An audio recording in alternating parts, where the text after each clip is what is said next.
You are Locked On Fantasy Basketball, your daily fantasy basketball podcast, part of the Locked On Podcast Network, your team every day.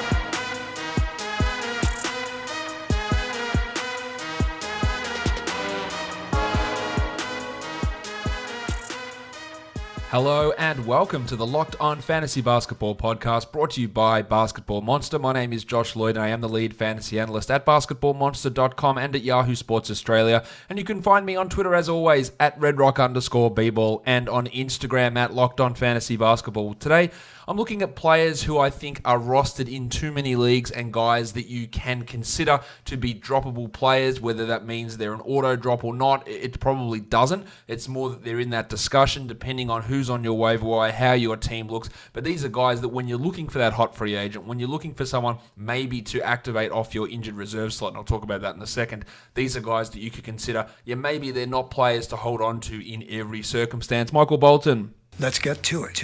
Just on the IR note, I get this question every year multiple times, and I'll get it. It'll be like an example of someone. I'm trying to think of someone who's injured at the moment who is coming back. Oh, the example I got yesterday was Lonzo Ball. It's like, Josh, Lonzo Ball is going to be coming back soon. Who do I drop off IR? And the point of that question is, and I respond always the same way, because it's really important to be able to maximize the rules in your league. Now, the majority of leagues, when you've got an injured reserve spot, if the player on injured reserve is healthy, that means you can't make a transaction with that guy in there, okay? We're all well aware of that. But what I would always do is when you're asking me a question about who do I drop for someone to go on injured reserve, wait until they're actually healthy and ready to play. You're not making that decision 3 days in advance because, as you're all well aware, injuries happen all the time. So by the time you get to that day, you're just as likely to have another injured player who you can just swap straight in for that injured player, Lonzo Ball, and move him out of injured reserve rather than making a drop in advance. Like, oh, Lonzo's going to come back in 2 days, so I better drop someone now so I can get him onto my active roster. Also, in general, especially players coming off lower body injuries, I will sacrifice that first game that they play. Because there's a couple of things. They can get re-injured in that game, and then if you've activated them, dropped someone, then they go back to IR and you've lost that player. Often when they come back, they're on a minutes limit in the first game, so their production's lower anyway. And in general, I'd just rather give myself that extra, not only 1 day of flexibility, but 2, maybe 3 days of flexibility by holding that guy there. Yes, he's healthy. The injured spot doesn't always come off straight away also, so you might not be hamstrung from making any moves. So I would rather, unless it's a top 10, top 20 sort of a player, then if James Harden's on injured reserve and he's ready to go, he comes out straight away. Simple as that. If it's Lonzo Ball, if it is someone else down the bottom, I'm trying to think, Serge Ibaka, when he comes back, if he's in your injured reserve, leave him there.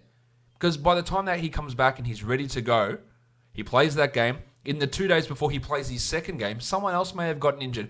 Other situations may have become clearer. There is now a clear drop that's different than it was 5 days ago. Things change so quickly in the NBA. No need to make a move like that, which could potentially be costly in advance when it's not actually benefiting you in any way. So that's how I go about those sort of moves. But let's talk about players who I think can be drop options, who are, I think, rostered in too many leagues. And the number one of those guys, this is, again, is not in any order.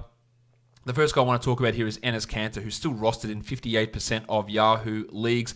Kanter is playing behind Daniel Tice. He's playing fewer minutes than Daniel Tice. He's currently the 271st ranked player in the NBA. He's playing 18 minutes a night, and while, yes, that will probably increase, it's not going to be going to the 27 a night he probably needs to be close to a standard league guy. We know he doesn't get steals and blocks. We know he doesn't get assists. He's not hitting threes. He's a points, rebounds, and percentages guy. But when the minutes aren't there, I just don't see it. For Kanter, you've got Robert Williams in the mix as well, who's probably getting 10 a night. Tice has been excellent as the starting center, getting 20 to 22 a night. So Kanter, maybe tops out as a 20 to 22 minute a night player. That is extraordinarily low upside, in my opinion, as an option for this season. And while maybe he gets to be the 120th best player, what's the point in a 12-team league of holding on to a guy who, in best case scenario, is your the 12th best player or 11th best player? There's no point in that. So to me, he is not a 12-team league player.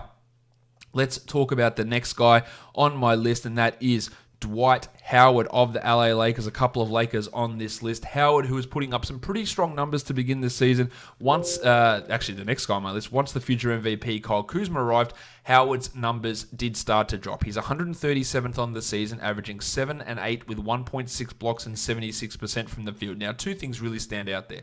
The field goal percentage is great. The block numbers are solid. And if you need those numbers, then by all means, he can be a 12-team league guy. He's shooting 56% from the line. He's offering nothing else. The points, the usage is very low, and the production has dropped precipitously since Kuzma returned because it's pushing more Anthony Davis to the 5. So McGee and Howard, they are both losing minutes as the center on this Lakers team. So Howard is still rostered in 56% of leagues as well, which means plenty of 12-team formats. He is still on the roster, and I don't think he should be, and you can find better options. Like, I would rather have someone like Flaming Mo Wagner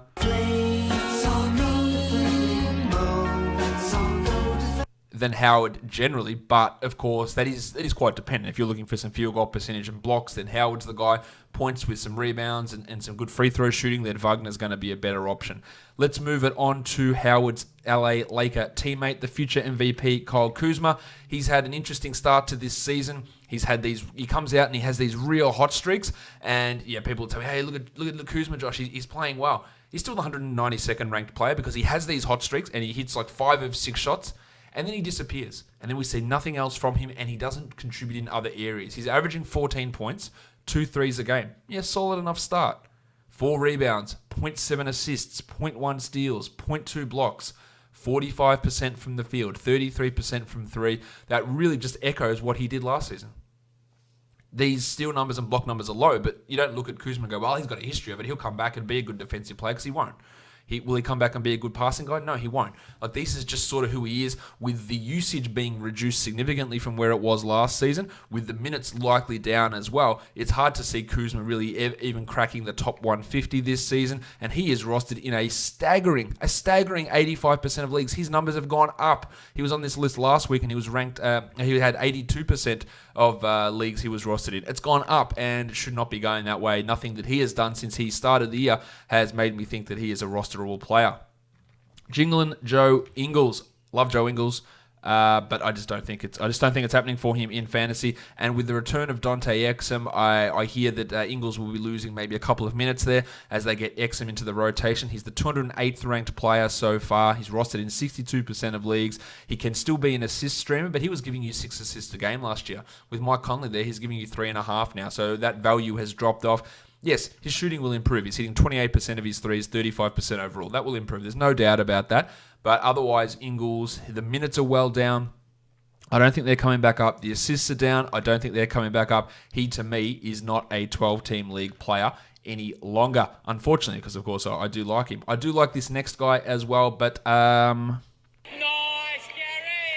yeah, it hasn't been the nicest start for Gary Harris so far this season, and while he's not at the same level of lack of production as Ingles and Kuzma and Howard and Kanter, he hasn't been great. He's the 150th ranked guy so far this season, rostered in 60% of leagues.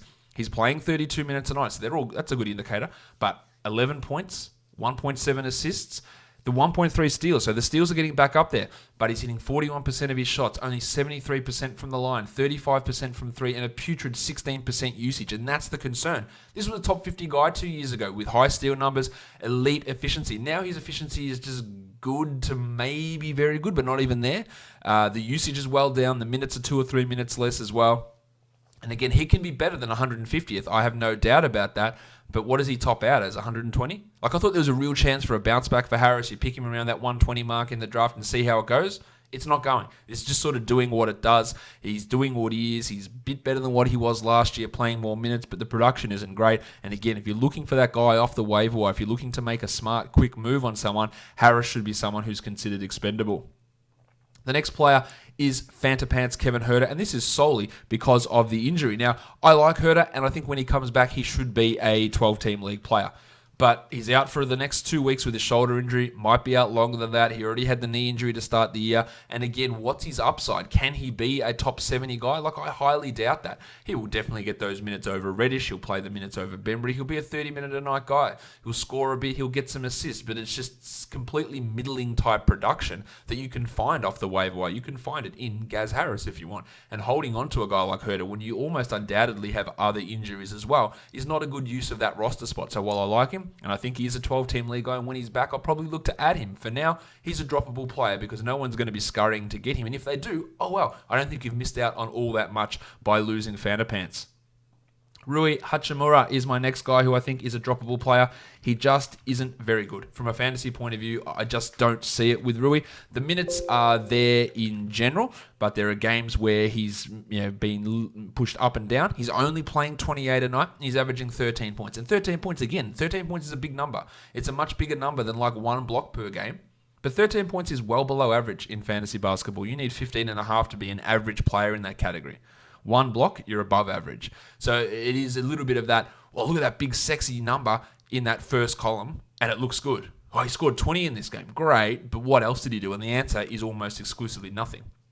He's got a lot of the Kuzmas about him with less 3-point shooting and a better field goal percentage, shooting 50% and 83. Look, they are really strong numbers, no doubt about that. But 5 rebounds, 1.7 assists, 0.7 steals. I think he's had 1 block for the season. He doesn't take any threes. I don't like Rui long term. I don't like his fantasy value this season. In a 14-team league, sure, he probably is a must-roster player. In a 12-teamer, again, you can find better options who are out there on the waiver wire who will produce better. If we just go through a bunch of names who have actually produced better than him on a per-game basis this season, Rudy Gay, Kelly Olynyk, the Little Dog, Glenn Robinson III, Ivica Zubats, Cody Zeller, Langston Galloway. Like, these guys have all produced at a higher fantasy value per game than what Hachimura has so far this season.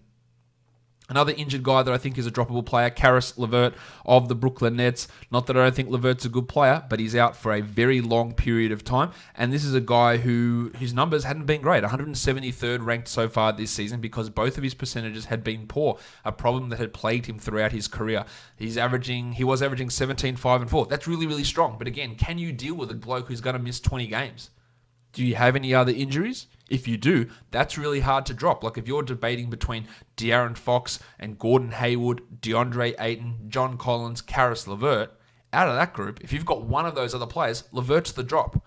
His upside isn't as high as those players. He hurts your percentages. He's like an RJ Barrett type of a player. And the 17 points is great. The 4 assists is fantastic. But having a 0 there for a player who has significant negatives in his game, it doesn't. He's not a must-drop guy, but again, he's that player that when you've got multiple players out, that you've got to be looking at as a not guaranteed hold guy.